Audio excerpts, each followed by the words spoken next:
Imagina un collado elevado en el corazón de la Galia Central, el año 52 a.C., bajo un cielo de septiembre cargado de nubes grises que amenazan tormenta. En lo alto de esa colina fortificada de Alesia, 80.000 guerreros galos, liderados por Vercingétorix, el rey de los arvernos, observan con ojos fieros cómo el ejército romano de Julio César, apenas 60.000 hombres, comienza a rodearlos como una serpiente que aprieta a su presa. Pero lo que nadie anticipa es la maniobra envolvente que está por desplegarse. Una trampa mortal que dejará a 47.000 guerreros galos completamente expuestos y abiertos, como un cuerpo herido bajo el filo de una espada. Como un general romano, superado en número por 2-1, convirtió una fortaleza inexpugnable en una tumba colectiva. Esta es la historia de Alesia, donde la genialidad estratégica chocó con la furia de una nación entera y solo uno saldría victorioso. El sol se ponía sobre las llanuras ondulantes de la Galia, tiñendo de rojo sangre las colinas de los Lingones, cuando Vercingétorix, un hombre de 30 y tantos años con cicatrices que narraban batallas pasadas, reunió a sus jefes tribales en el campamento de Gergovia. Era mayo del 52 a.C., y la primavera traía no solo flores silvestres, sino también el rumor de legiones romanas marchando desde el sur. Vercingétorix, alto y de barba negra trenzada, caminaba entre hogueras crepitantes donde asaban ciervos cazados esa mañana. Hermanos de los arvernos, eduos, secuanos y bitúrigos, proclamó con voz que resonaba como trueno. Los romanos han pisado nuestra tierra durante 7 años. Han quemado nuestras aldeas, esclavizado a nuestras mujeres. ¿Cuánto más toleraremos esta plaga? Sus palabras encendieron los corazones. Los jefes, hombres rudos con torque de oro al cuello, golpearon sus escudos de bronce en aprobación. Mientras tanto, a cientos de kilómetros al sur, en las orillas del Ródano, Julio César recibía mensajeros empapados por la lluvia. Tenía 48 años. Calvo prematuramente, con ojos grises que perforaban el alma. Vestido con una capa roja militar, dictaba órdenes a sus tribunos en una tienda iluminada por lámparas de aceite que olían a sebo rancio. Vercingétorix une a las tribus, murmuró trazando mapas con un dedo manchado de tinta. Ha cortado nuestras líneas de suministro en Burches, pero Alesia, esa colina en territorio mandubio, a unos 200 kilómetros al noreste de aquí, será su fin. César sabía que la Galia no era un enemigo monolítico. Eran 60 pueblos divididos por rencillas ancestrales, pero Vercingétorix, con su carisma, los había forjado en una coalición de 300.000 almas dispuestas a morir por la libertad. La marcha hacia Alesia comenzó en julio, bajo un sol abrasador que agrietaba la tierra arcillosa. Vercingétorix, alertado por exploradores a caballo, replegó sus fuerzas a la colina de Alesia, un promontorio natural de 500 metros de alto rodeado por 2 ríos, el Osse en el norte y el L. Dubois en el sur. La cima, de unos 8 kilómetros de circunferencia, ofrecía murallas de madera improvisadas y vistas panorámicas sobre valles fértiles. Allí, el 20 de julio, 80.000 guerreros galos y 250.000 no combatientes se atrincheraron, confiados en que el terreno los haría invulnerables. Mujeres y niños tejían cestas con juncos del río, mientras hombres afilaban lanzas de fresno. ¿Pensaban realmente que César se rendiría ante una fortaleza así, o subestimaban al hombre que había cruzado el Rubicón? César llegó el 4 de septiembre, tras una travesía de 15 días por caminos embarrados. Sus 60.000 legionarios, endurecidos por campañas en Germania, descargaron balistas y catapultas de los carros. El aire se llenó del clangor de picas hincándose en la tierra. Inmediatamente ordenó fortificar el perímetro. 18 kilómetros de doble foso, el exterior de 4,5 metros de ancho y 2 de profundo, relleno de agua de los ríos y erizado de estacas afiladas, llamadas estímulos. torres de vigilancia cada 24 metros, murallas de madera de 2 metros de alto. «Construid como si el diablo galo nos pisara los talones», gritó a sus centuriones. En 6 días el cerco estaba completo, atrapando a los galos en una isla terrestre. Vercingétorix, desde lo alto, vio la red cerrarse y sintió el primer escalofrío. Dentro de Alesia, el hambre acechaba como un lobo en la niebla matutina. Los 250.000 civiles devoraban mulas y caballos. El hedor de las carcasas podridas impregnaba el aire.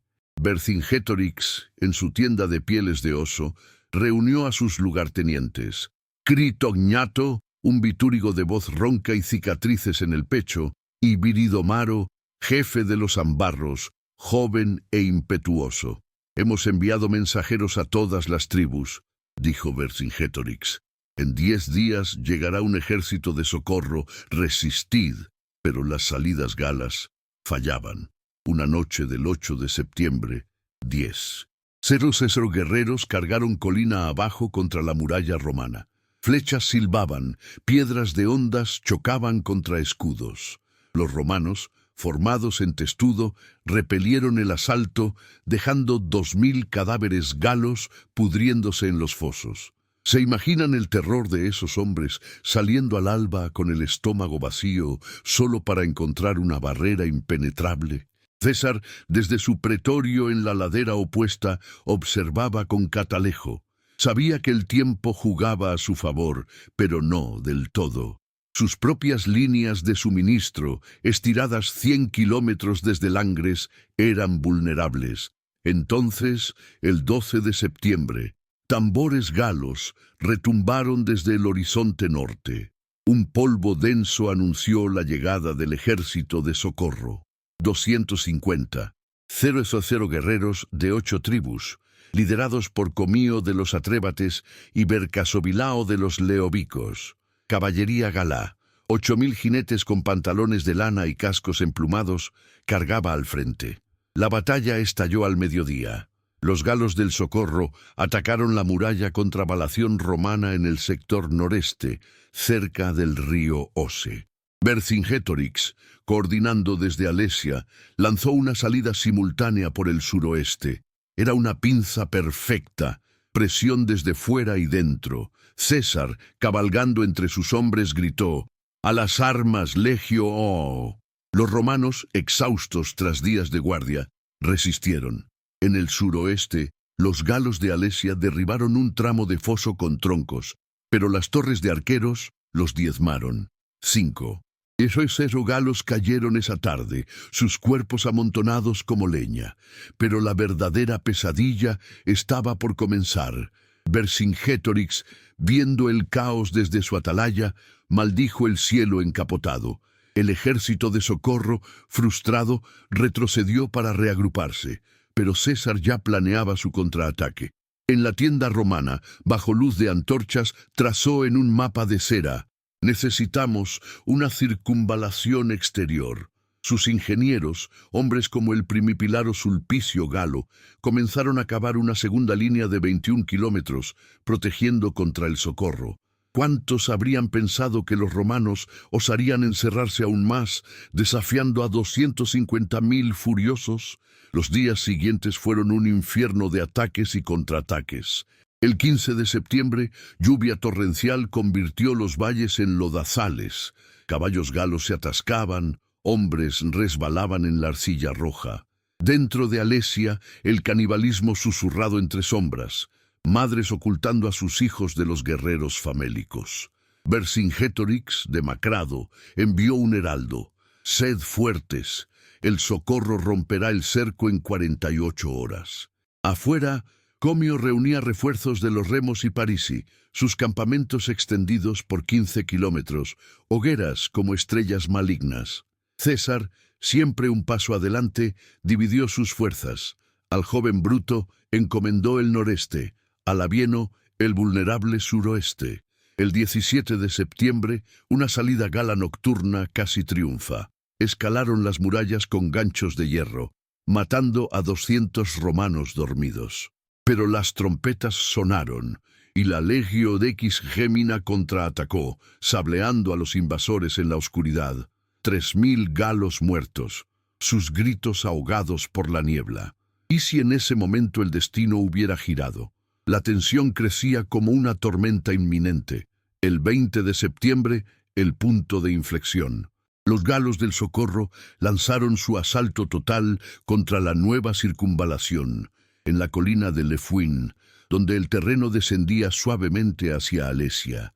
47.000 guerreros edúos y lingones, armados con falcatas curvas y hondas cargadas de plomo, chocaron contra las defensas romanas, tormenta de flechas, crujir de escudos partiéndose. Dentro, Vercingetorix sincronizó. Ahora, y 40. En Cerrecero de Alesia cargaron el suroeste. Labieno, en el suroeste, vio la marea humana. ¡Formen la cuña! Sus 6.000 hombres resistieron, pero flaqueaban. César galopó desde el centro, su capa roja chorreando sudor. En el noreste, Bruto gritaba, ¡mantened la línea! Los galos, creyendo la victoria cerca, pisoteaban fosos llenos de espadas ocultas. Miles heridos aullaban. El olor a sangre y excremento sofocante. Justo cuando el cerco parecía romperse, César desató su maniobra maestra. Desde el flanco oeste reservó 6.000 jinetes germanos, aliados mercenarios de ojos azules y barbas rubias.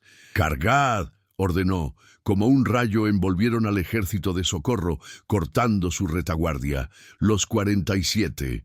000 guerreros galos expuestos en campo abierto se volvieron presa fácil. Pánico, caballos pisoteando a infantes, falcatas chocando inútilmente contra la caballería pesada.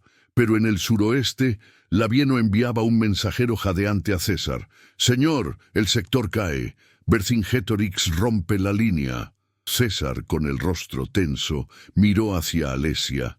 El sol se hundía, tiñendo el cielo de púrpura. ¿Podrían los romanos contener la doble pinza, o Alesia se convertiría en la tumba de César? Fin de la parte 1. Aproximadamente 3.000 palabras. Continuará en la parte 2 con la resolución épica de la maniobra envolvente y el destino de esos 47.000 guerreros expuestos. Parte 2. Mientras el sol, del 20 de septiembre del 52 a.C., se ocultaba tras las colinas mandubias, dejando a Julio César con el aliento contenido ante el colapso inminente de su línea suroeste en Alesia, recordemos el caos reinante. 250.000 galos del Socorro machacando la circunvalación noreste, 47.000 de ellos ahora envueltos por la caballería germana, y desde dentro, Vercingetorix liderando 40. Sesos desesperados que habían perforado las defensas de Labieno. El aire vibraba con el choque de bronce, gritos guturales en galo y latín, y el hedor metálico de la sangre empapando la hierba.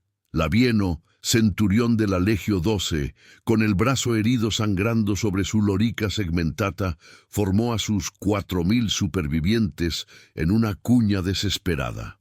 «Por Roma y César», rugió, mientras Vercingetorix en persona, montado en un semental negro, arengaba: «Matadlos a todos por la Galia libre». Los galos de Alesia, esqueletos andantes por el hambre, blandían hachas de doble filo. Uno, un arverno llamado Dumnorix, partió un escudo romano de un tajo solo para caer atravesado por 3 pilum. El suelo temblaba bajo miles de pies. Pozos desbordados de agua turbia se tiñeron rojos. César, cabalgando a galope desde el centro, vio la brecha. 500 metros de muralla caída. Romanos retrocediendo en desorden. Su mente calculó en segundos. El Socorro, distraído por los germanos, tardaría en pivotar. «Legio X conmigo», ordenó, llevando 7.000 hombres frescos al suroeste. El choque fue titánico. César, espada en mano, decapitó a un galo que saltó sobre su caballo. Alrededor, centuriones como Marco Petrello animaban: «No cedáis, el enemigo huye». Vercingetorix, a 100 metros, dudó por primera vez. Sus hombres, al borde del colapso físico, vacilaron ante la contraofensiva. En el noreste, la maniobra envolvente culminaba su genio. Los 47. y 0 guerreros galos, Comio al frente, se habían lanzado en oleadas contra Lefuín, creyendo el cerco roto. Pero los germanos de César, 6000 jinetes acorazados, barrieron su flanco derecho como una avalancha. Espadas largas cegaban cuellos. Caballos galos, más ligeros, eran arrollados. Critognato, el bitúrigo, vio a su hermano pisoteado. «Retroceded, es una trampa». Pánico cundió. 20. Y galos huyeron hacia los valles del Ose, perseguidos sin piedad. Otros 27.000, atrapados en campo abierto, formaron círculos defensivos inútiles. La caballería romana, reforzada por honderos baleares, los diezmó, flechas silbando como avispas, hachas romanas cortando tendones. La noche cayó como un velo negro, iluminada por antorchas y la luna menguante. Vercingétorix ordenó retirada a Alesia, dejando 12.000 cadáveres ante Labieno. El rey galo, con el rostro surcado de lágrimas y mugre, escaló la colina empapado en sudor. «Hemos fallado», murmuró a Viridomaro, quien yacía agonizante con una lanza en el vientre. Dentro los civiles, oyendo los lamentos, supieron la verdad. Afuera, Comio reunió restos dispersos, de 250.000, 80. 0 muertos o heridos, el resto huyendo a sus tribus en desbandada. Al amanecer del 21 de septiembre, silencio sepulcral envolvió a Alesia. César, exhausto pero erguido, paseó su pretorio. Sus legionarios, con vendas improvisadas, contaban pérdidas. 700 muertos, 4.000 heridos. «Hemos ganado», dijo a Bruto, pero sabía que la fortaleza resistía. Vercingétorix convocó consejo. Mujeres imploraban comida, niños lloraban. «Mañana enviaremos heraldos», decidió. El 22, bajo bandera blanca, jinetes galos descendieron. «Rey Vercingétorix ofrece rendición total si se salvan nuestras vidas». César, desde su tienda, respondió: «Solo si las armas se entregan y él se presenta encadenado». El 24 de septiembre, el drama culminó. Las puertas de Alesia se abrieron. Mujeres y niños, 250.000 esqueletos vivos, salieron primero, desnudos por vergüenza, hacia campos romanos. Luego, 80.000 guerreros apilando escudos, lanzas, 700 carros de guerra. Finalmente, Vercingétorix, en armadura ceremonial, cabalgó solo ante César. «Te rindo mi espada», dijo en galo torpe, traducido por un esclavo. César, impasible, lo encadenó. Los romanos vitorearon, pero muchos lloraron por la humanidad rota ante ellos. La Galia quedó sometida. César perdió 12.800 hombres en la campaña, pero capturó 53.000 prisioneros en Alesia. Vercingétorix marchó a Roma, exhibido en el triunfo del 46 a.C., estrangulado después. La colina de Alise-Saint-Terrain, hoy ruinas cubiertas de viñas, guarda ecos de esa maniobra envolvente que expuso a 47. 100 guerreros a la muerte en campo abierto, cambiando el mapa de Europa para siempre. Esta batalla no fue solo táctica, fue el choque entre libertad tribal y imperio eterno, donde la ingeniería romana doblegó la bravura gala. ¿Qué legado dejó? Una Galia romanizada, carreteras, acueductos, pero también el sueño de resistencia que late en cada rebelión posterior. Si esta historia de estrategia brutal te dejó sin aliento, suscríbete y activa la campana para más relatos épicos de la historia. En Alesia, un hombre vio lo imposible. ¿Y tú, qué batalla librarás mañana? Mientras el sol del 20 de septiembre del 52 a.C. se ocultaba tras las colinas mandubias, tiñendo de un rojo siniestro los campos empapados de sangre alrededor de Alesia, Julio César contenía el aliento ante el colapso inminente de su línea suroeste. Recordemos el caos desatado. 250.000 galos del Socorro machacando la circunvalación noreste con 47. 0 de ellos, ahora envueltos y expuestos en campo abierto por la feroz caballería germana. Y desde el interior de la fortaleza, Vercingétorix liderando 40.000 desesperados que habían perforado las defensas de Tito Labieno. El aire vibraba con el estruendo del bronce chocando, gritos guturales en lengua galá y latín entremezclados, y el hedor metálico de la sangre mezclándose con el barro arcilloso bajo un cielo encapotado que amenazaba más lluvia. Labieno, el tribuno de la Legio XII, con el brazo izquierdo herido y sangrando profusamente sobre su lorica segmentata abollada, formó a sus 4. Y los heseros supervivientes exhaustos en una cuña desesperada en la brecha de 500 metros abierta en la muralla. «Por Roma y por César, mantened la línea», rugió con voz ronca, mientras Vercingétorix en persona, montado en un semental negro cubierto de espuma, arengaba a sus hombres desde la vanguardia: «Matadlos a todos, por la Galia libre y por vuestras familias». Los galos de Alesia, reducidos a esqueletos andantes por semanas de hambre atroz, blandían hachas de doble filo y falcatas curvas. Un arverno corpulento llamado Dumnorix partió un escudo romano de un solo tajo, solo para caer atravesado por 3 pilum lanzados con precisión mortal. El suelo temblaba bajo el avance de miles de pies descalzos o calzados con sandalias de cuero raído. Los fosos desbordados de agua turbia por la lluvia reciente se tiñeron de un rojo intenso, reflejando las antorchas improvisadas que iluminaban la carnicería crepuscular. César, galopando a toda velocidad desde el centro de su campamento principal, con su capa roja, chorreando sudor y salpicada de sangre ajena, vio la brecha con claridad letal en medio del humo de las hogueras galas. Su mente, afilada como una gladius, calculó en fracciones de segundo. El ejército de socorro, distraído por los germanos en el noreste, tardaría al menos 1 hora en pivotar y reforzar el suroeste. «Legio X gemina conmigo, formad testudo y avanzad», ordenó al llegar, llevando 7.000 hombres frescos reservados para este momento crítico. El choque fue titánico, un torbellino de acero y carne. César en persona, espada en mano derecha y escudo en izquierda, decapitó a un galo desnudo que saltó sobre las ancas de su caballo castrense, mientras centuriones como Marco Petrello animaban a sus filas. «No cedáis, el enemigo flaquea, mirad sus ojos, el hambre los ha quebrado». Vercingétorix, a apenas 100 metros de distancia en la cima de la loma embarrada, dudó por primera vez en su carrera.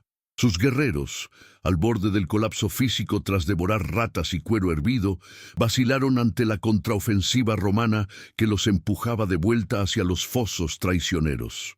En el noreste, cerca de la colina de Le Fouin, donde el terreno descendía suavemente hacia el río Oce, la maniobra envolvente desplegada por César alcanzaba su genio culminante.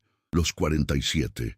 Esos 0 guerreros galos de las tribus eduas y lingones, liderados por Comio de los Atrébates, con su casco emplumado y torque de oro reluciente, se habían lanzado en oleadas suicidas contra las defensas romanas, creyendo que el cerco estaba roto y la victoria al alcance.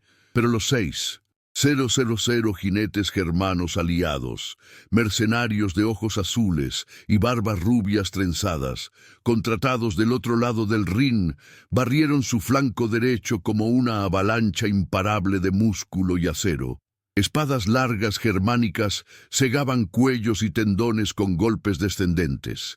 Los caballos galos, más ligeros y vestidos con pantalones de lana teñida, eran arrollados sin misericordia, sus jinetes aplastados bajo cascos cerrados. Critognato, el feroz bitúrigo de voz ronca y cicatrices tribales en el pecho desnudo, vio a su propio hermano pisoteado vivo en el barrizal. «Retroceded, es una trampa mortal. Formad el carrocio», gritó en vano. El pánico cundió como fuego en paja seca. 20.000 galos huyeron despavoridos hacia los valles brumosos del Oce, perseguidos sin cuartel por honderos baleares que lanzaban plomo fundido desde 200 metros. Otros 27. César III, atrapados en campo abierto sin cobertura, formaron círculos defensivos inútiles alrededor de sus carros de guerra. solo para ser diezmados por la caballería pesada romana reforzada que cargaba en cuñas precisas. La noche cayó sobre Alesia como un velo negro e impenetrable, roto solo por el parpadeo de antorchas galas y romanas, y la luna menguante que proyectaba sombras alargadas sobre montones de cadáveres. Vercingétorix, con el rostro surcado de lágrimas de frustración mezcladas con mugre y sudor, ordenó la retirada general a la cima de la colina, dejando atrás 12. Cuerpos inertes amontonados ante las posiciones del Labieno, donde cuervos ya comenzaban a picotear ojos y entrañas expuestas. El rey galo, ayudado por 2 leales arvernos, escaló la pendiente empapado y tembloroso, murmurando a Viridomaro, su lugarteniente Ambarro, que yacía agonizante con una lanza romana clavada en el vientre. Hemos fallado, hermano, pero la Galia recordará esta noche. Dentro de las murallas improvisadas de Alesia, los 250.000 civiles no combatientes, mujeres demacradas, con niños huesudos aferrados a sus faldas raídas, oyeron los lamentos de los heridos y supieron la amarga verdad. El socorro había sido aniquilado. Afuera Comio de los Atrébates reunía los restos dispersos de su ejército en los bosques cercanos. De los 250, que habían llegado con tambores y esperanza, 80.000 yacían muertos o heridos graves, el resto huyendo en desbandada hacia sus tribus dispersas por 100 kilómetros a la redonda, dejando carros abandonados y caballos exhaustos. Al amanecer del 21 de septiembre, un silencio sepulcral envolvió las colinas de Alesia, roto solo por el gemido de los moribundos y el graznido de aves carroñeras. César, exhausto pero erguido como una estatua de mármol en su pretorio elevado, paseó ante sus legionarios vendados con tiras de tela improvisadas, contando pérdidas, 700 muertos y 4.000 heridos en esa jornada infernal, pero el cerco doble permanecía intacto. «Hemos ganado el día, pero la fortaleza resiste», dijo a su joven yerno Bruto, mientras compartían un mendrugo de pan duro y vino agrio de las reservas. Vercingétorix, en su tienda de pieles de oso ahora raída, convocó un consejo final bajo una lluvia fina que goteaba del techo. Mujeres arbernás imploraban raciones para sus hijos que mordisqueaban raíces crudas. Niños de ojos hundidos lloraban en silencio. «Mañana enviaremos heraldos bajo bandera blanca», decidió el rey con voz quebrada, sabiendo que el hambre había cobrado más vidas que las espadas romanas. Los días siguientes transcurrieron en una agonía colectiva. El 22 de septiembre, jinetes galos descendieron la colina con ramas de olivo en las lanzas. «Rey Vercingétorix ofrece rendición total si se salvan las vidas de nuestros no combatientes», proclamó el heraldo principal ante el pretorio de César.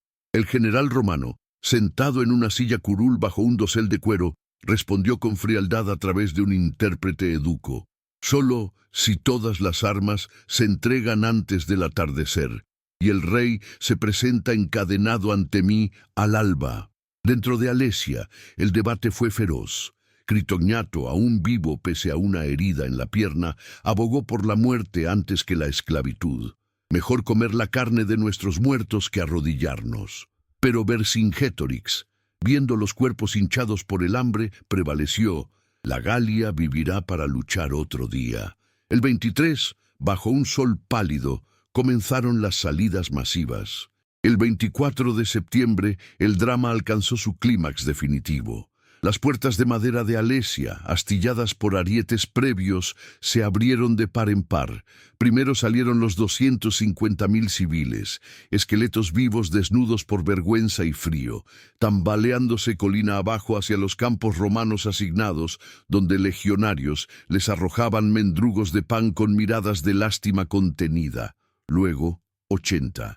Cero guerreros galos apilaron sus escudos redondos de bronce, lanzas de fresno de 3 metros, 700 carros de guerra destrozados y 15.000 caballos famélicos en pilas humeantes que ardían al anochecer. Finalmente, Vercingétorix emergió solo, montado en su semental negro ahora cojeante, vestido con armadura ceremonial de cuero tachonado de oro arberno. Cabalgó los últimos 500 metros hasta el pretorio de César, desmontó y se arrodilló. «Te rindo mi espada y mi reino», dijo en un galo torpe traducido por un esclavo educo desertor. César, impasible con su toga praetexta sobre la armadura, ordenó encadenarlo con grillos de hierro forjado en el acto. Los legionarios vitorearon con vítores ensordecedores. «¡Imperator! ¡Imperator!». Pero muchos apartaron la vista, conmovidos por la humanidad rota ante ellos. Un rey convertido en trofeo. La rendición de Alesia marcó el fin de la gran revuelta galá. César perdió 12.800 hombres en toda la campaña de 52 a.C., pero capturó 53.000 prisioneros solo en esa colina, distribuidos como botín entre sus legiones leales. Vercingétorix marchó encadenado a Roma, exhibido en el gran triunfo del 46 a.C., ante 400.000 espectadores en el foro, estrangulado en prisión poco después por orden del Senado. La colina de Alise-Saint-Terrain, hoy cubierta de viñas y ruinas excavadas, guarda ecos mudos de esa maniobra envolvente que dejó a 47. 0 guerreros galos, completamente expuestos y abiertos en campo abierto, cambiando el mapa de Europa para los próximos 5 siglos, carreteras romanas surcando valles, acueductos trayendo agua cristalina a villas, y una Galia romanizada que daría emperadores al orbe. Esta batalla no fue mera táctica de fosos y torres. Fue el choque brutal entre la libertad tribal de 60 pueblos galos y el imperio eterno de Roma, donde la ingeniería precisa doblegó la bravura indómita. ¿Qué legado perdura? Una Galia transformada, con baños termales en Lugdunum y legiones guardando fronteras lejanas, pero también el sueño inextinguible de resistencia que late en cada rebelión posterior, desde Arminio en Teutoburgo hasta Vercingétorix en las leyendas celtas. Si esta historia de estrategia implacable y sacrificio humano te ha dejado el pulso acelerado, suscríbete al canal y activa la campana para no perderte más relatos épicos que reescriben la historia. En Alesia, un hombre vio lo imposible y lo hizo real. ¿Y tú? ¿Qué fronteras cruzarás mañana?